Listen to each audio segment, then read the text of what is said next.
Alat dan bahannya, yang pertama cermin datar 3x6 cm, cermin cembung, cermin cekung, lampu senter, busur derajat, kertas putih, lilin, layar atau tabir kertas, kemudian celah cahaya.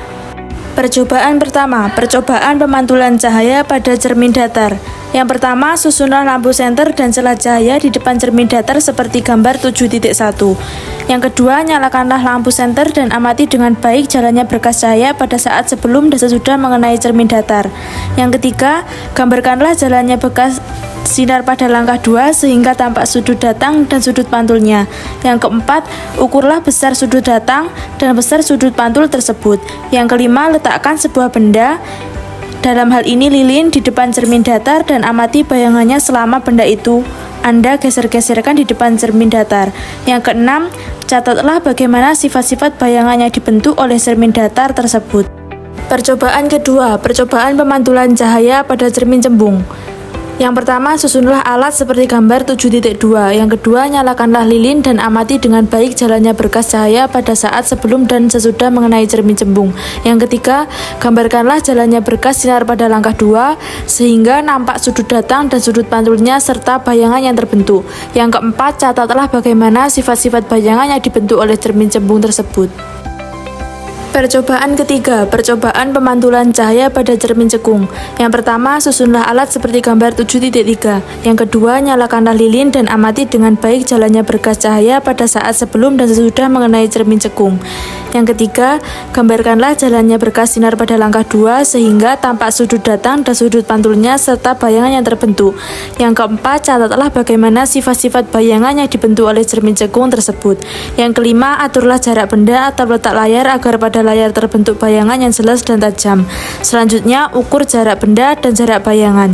Yang keenam, jika benda di depan cermin cekung tersebut digeser menjauhi cermin, maka pada jarak tertentu bayangan benda akan menghilang atau tidak tampak. Ukur jarak benda dan cermin cekung pada keadaan tersebut. Susunlah lensa cembung, layar, lilin, dan penggaris panjang seperti gambar 7.5. Atur letak lilin dan lensa cembung agar diperoleh bayangan nyala lilin paling tajam pada tabir. Ukur jarak benda dan jarak bayangan, dan catat sifat-sifat bayangan yang dibentuk lensa cembung tersebut. Dan pergunakanlah sebuah lensa cekung untuk mengamati huruf dengan jarak yang relatif dekat. Kemudian, geserkan lensa secara perlahan-lahan menjauhi huruf, dan catat bagaimana sifat-sifat bayangan yang dibentuk oleh lensa cekung.